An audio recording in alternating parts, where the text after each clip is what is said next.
नमस्कार विद्यार्थी मित्रांनो, प्रकरण क्रमांक 5 आम्ल आम्लारी क्षार वर्ग 9 विज्ञान आणि तंत्रज्ञानामधील प्रकरण क्रमांक 5 आपण पाहत आहोत। या अगोदर आपण एक तासिका यावर पाहिली की आम्ल आम्लारी आणि क्षार यांची तोंड ओळख पाहिलेली आहे। ह्या दुसऱ्या तासिकामध्ये आपल्याला थोडंसं आयोनिक संयुगे याबद्दल माहिती पाहायची आहे। तर आयोनिक संयुग अगोदर आयन निर्माण कसे होतात हे आपण पाहू। म्हणजे आपल्याला काय होईल की धन आयन आणि ऋण आयन निर्माण होत असतानाची प्रक्रिया समजेल की धन आयन आणि ऋण आयन म्हणजे धन आयन आणि ऋण आयन जेव्हा असतात, हे उदाहरण हे धन आयन आणि हे ऋण आयन यांच्यामध्ये एक विशिष्ट अट्रॅक्शन बल असतं। का? कारण हे विरुद्ध बल विरुद्ध प्रभार आहे, यांच्यावर विरुद्ध प्रभार असल्यामुळं त्याच्यावर एक विशिष्ट अट्रॅक्शन बल असतं आणि ह्या अट्रॅक्शन बलामुळं हे दोन एकत्र बांधल्या जातात। त्याला आपण काय म्हणतो? तर त्याला आपण आयनिक बंध म्हणतो। मग हे कसं तयार होतं धन आयन आणि हे ऋण आयन कसं तयार होतं हे एकदा बघू। आपण आकृतीच्या साहाय्यानं बघू आणि इलेक्ट्रॉनिक स्वरूपन जे आहे ते इलेक्ट्रॉनिक स्वरूपनाच्या साहाय्यानेही आपण ते पाहणार आहोत। अगोदर आपण बघू की धन आयन कसा निर्माण होतो। हे धन आयन सोडियममध्ये 11 इलेक्ट्रॉन आहेत, 11 प्रोटॉन आहेत आणि 12 न्यूट्रॉन आहेत। आता कुठल्या बी अणूमध्ये 3 प्रकारचे कण आहेत आपण असं पाहिलं। केंद्रकामध्ये प्रोटॉन आणि न्यूट्रॉन आहेत, तर बाहेरल्या कक्षेमध्ये वेगवेगळ्या कक्षेमध्ये इलेक्ट्रॉन परिभ्रमण करत असतात, हेही आपण पाहिलं। आता आपल्याला ह्या न्यूट्रॉनची गरज नाही। का नाही न्यूट्रॉनची गरज? कारण त्याच्यावर कुठलाच प्रभार नाही, धनही नाही आणि ऋणही नाही। म्हणजे ते केंद्रकामध्ये असतं, म्हणजे अणूच्या केंद्रकामध्ये ते असतं, पण त्याच्यावर कुठलाच प्रभार नसल्यामुळं आपण थोडंसं बाजूला ठेवू। म्हणजे 11 प्रोटॉन आणि 11 इलेक्ट्रॉन आहेत। आता याचं सोडियमचं इलेक्ट्रॉनिक स्वरूपन जर बघितलं आम्ही, तर सोडियमचं इलेक्ट्रॉनिक स्वरूपन काय आहे? तर सोडियमचं इलेक्ट्रॉनिक स्वरूपन पहिल्या कक्षेमध्ये 2 इलेक्ट्रॉन आहेत आणि दुसऱ्या कक्षेमध्ये 8 आहेत आणि तिसऱ्या कक्षेमध्ये 1 आहे। तर हे पहा, इथं तुम्हाला इलेक्ट्रॉनिक स्वरूपन काढून दाखवतो की हे केंद्रक पहिल्या कक्षेमध्ये 2 इलेक्ट्रॉन, दुसऱ्या कक्षेमध्ये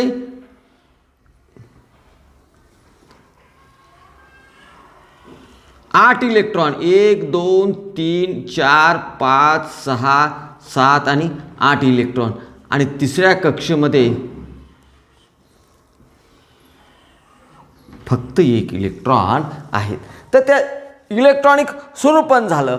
हे काय करतो? इथंही आपण इलेक्ट्रॉनिक स्वरूपनाच्या स्वरूपामध्ये लिहिलं तेही समजेल की पहिल्या कक्षेमध्ये 8 आहेत, पहिल्या कक्षेमध्ये 2 आहेत, दुसऱ्या कक्षेमध्ये 8 आहेत आणि तिसऱ्या कक्षेमध्ये 1 आहे। अष्टक स्थिती प्राप्त करण्यासाठी, स्थिरता येण्यासाठी किंवा अष्टक स्थिती प्राप्त करण्यासाठी तो बाहेरच्या कक्षेतला 1 इलेक्ट्रॉन देतो आणि हे 1 इलेक्ट्रॉन बाहेर टाकल्यामुळं हे 1 इलेक्ट्रॉन बाहेर टाकल्यामुळं काय होतं? तर आम्हाला सोडियम हे याने 1 इलेक्ट्रॉन बाहेर टाकलेला आहे। त्याच्यामुळं इलेक्ट्रॉनची संख्या झाली 10 आणि प्रोटॉनची संख्या झाली 11। इलेक्ट्रॉनची संख्या 10 आणि प्रोटॉनची संख्या 11 झाली। इथं प्रोटॉनचं म्हणजे धनप्रभारित 1 न वाढला आहे, त्याच्यामुळं आम्ही याच्या डोक्यावर काय करतो? 1 धनप्रभार दाखवतो। या प्रकारे धन आयन तयार होतात। याला आम्ही धन आयन असं म्हणतो आणि ह्या धन आयनला कॅटायन पण आम्ही म्हणतो। तुमच्या पुस्तकामध्ये किंवा वेगवेगळ्या पुस्तकामध्ये वेगवेगळं आहे, तर काही पुस्तकामध्ये कॅटायन पण आपण त्याला म्हणतो। धन आयन म्हणजेच कॅटायन आहे। तर हे झाला धन आयन। याप्रमाणे मॅग्नेशियम, कॅल्शियम म्हणजे याचे धन आयन निर्माण होतात।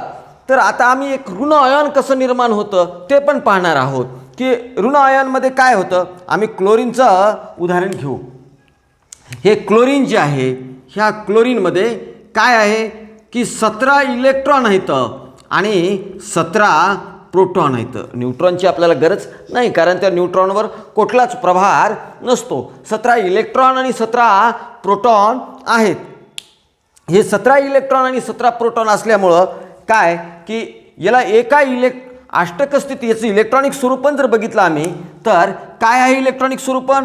इलेक्ट्रॉनिक स्वरूपन आहे 2, 8, 7 असं इलेक्ट्रॉनिक स्वरूपन आहे.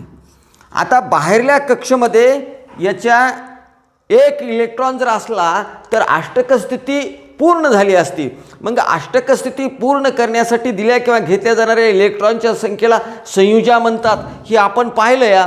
तर आता याला एक इलेक्ट्रॉनची गरज आहे. मग तो काय करतो, सोडियमनं बाहेर टाकलेला एक इलेक्ट्रॉन घेतो आणि सोडियमनं बाहेर टाकलेला हा एक इलेक्ट्रॉन घेतल्यामुळं बाहेरच्या कक्षेची त्याची अष्टक स्थिती पूर्ण होते आणि ही क्लोरीन ऋण आयन तयार होतो.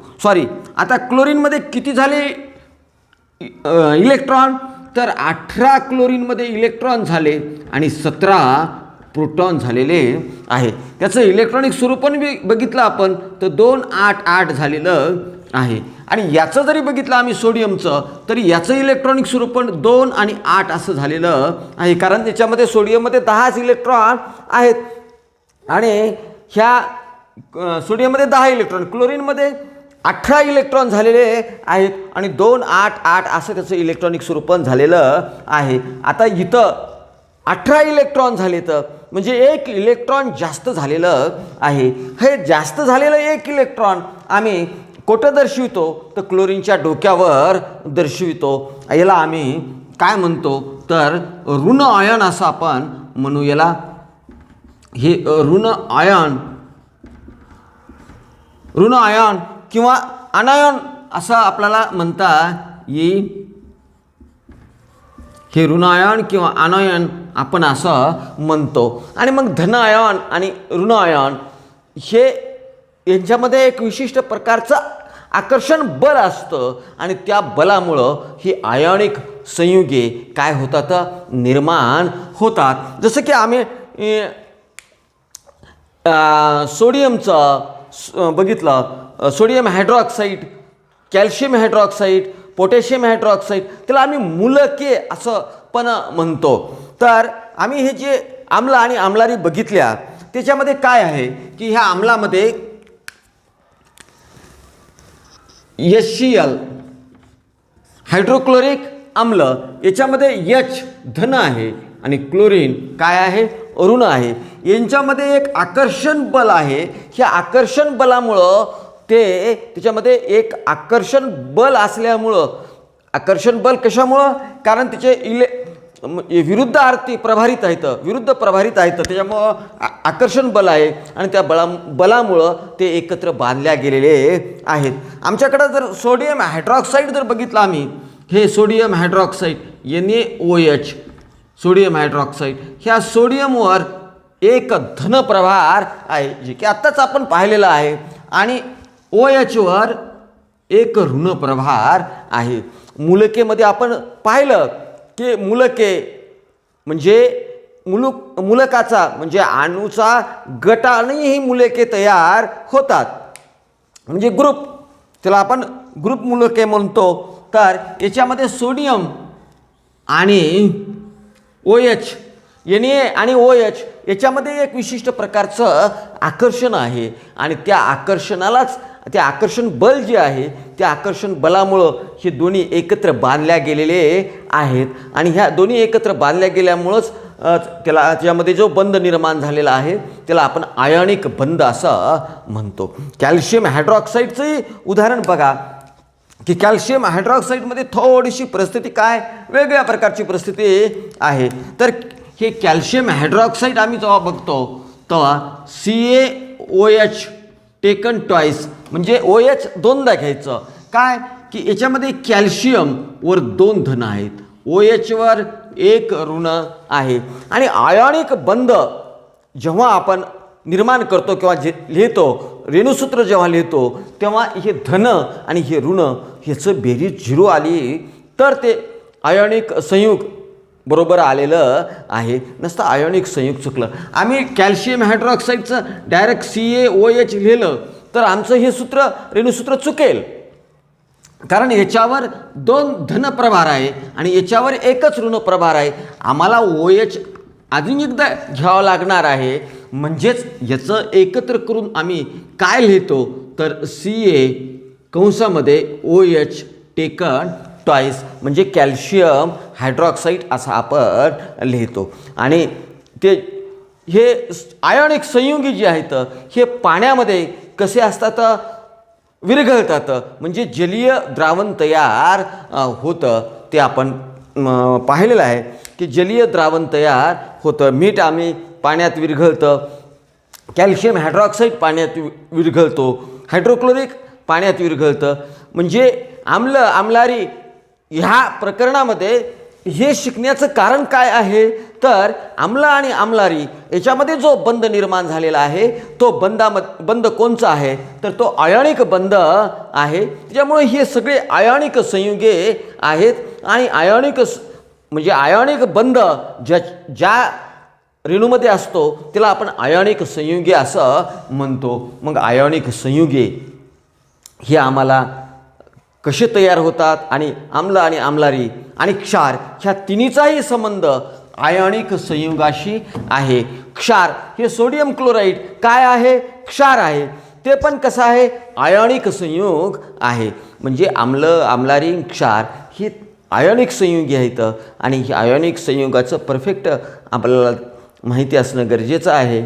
तर मला असं वाटते की आयोनिक संयुगे आयोनिक बंधामुळे निर्माण होतात. ज्या संयुगामध्ये आयोनिक बंध आहे त्या संयुगाला आपण आयोनिक संयुगे म्हणतो. आयोनिक बंध जो आहे तो धन आणि ऋण आयन जे आहेत यांच्यामध्ये आकर्षण बल असतं आणि त्या बलामुळं आयोनिक बंध निर्माण होतात आणि आयोनिक बंधापासून आयोनिक संयुगे निर्माण होतात. तर आयोनिक संयुगे आपण मला असं वाटतं की तुम्हाला चांगल्या प्रकारे समजलं. ह्याशिवाय इतर क्षार आहेत, मॅग्नेशियम क्लोराईड आहे, हे पण एक क्षार आहे. तुम्हाला घरी अभ्यास करण्यासाठी हे पण एकदा करून बघा. मॅग्नेशियम क्लोराईड हे जे आहे याच्यामध्ये कशा प्रकारचा बंध आहे आणि याचं मॅग्नेशियमचे इलेक्ट्रॉनिक स्वरूपन, क्लोरीनचे इलेक्ट्रॉनिक स्वरूपन हे काढून बघा. तुम्हाला नक्कीच मला असं वाटतं की करता येईल. मी इथं सांगतो की मॅग्नेशियममध्ये 12 इलेक्ट्रॉन आहेत. किती आहेत, 12 इलेक्ट्रॉन आहेत. आणि क्लोरीनमध्ये किती इलेक्ट्रॉन आहेत ते सांगायची गरज नाही, ते आपण आता पाहिलेलं आहे. तुम्हाला हे गणित करता येईल. मॅग्नेशियम क्लोराईड की ह्या अशा प्रकारचं म्हणजे सोडियम धन क्लोरीन ऋण हे जे 2 आयन याच्यापासून हे सोडियम क्लोराईड तयार झालेला आहे. एक क्षार आम्ल आणि आम्लारीमध्ये ही बंध आयोनिक बंध आहेत. तर हे तुम्हाला घरी करण्यासाठी एक उदाहरण की मॅग्नेशियम क्लोराईड याचा या प्रमाणात धन आयन आणि ऋण आयन तयार करा आणि करून बघा, नक्कीच तुम्हाला जमेल. तर इथं थांबू. आपण पुढच्या तासिकाला ह्या घटकामधला पुढचा घटक पाहणार आहोत. तर धन्यवाद.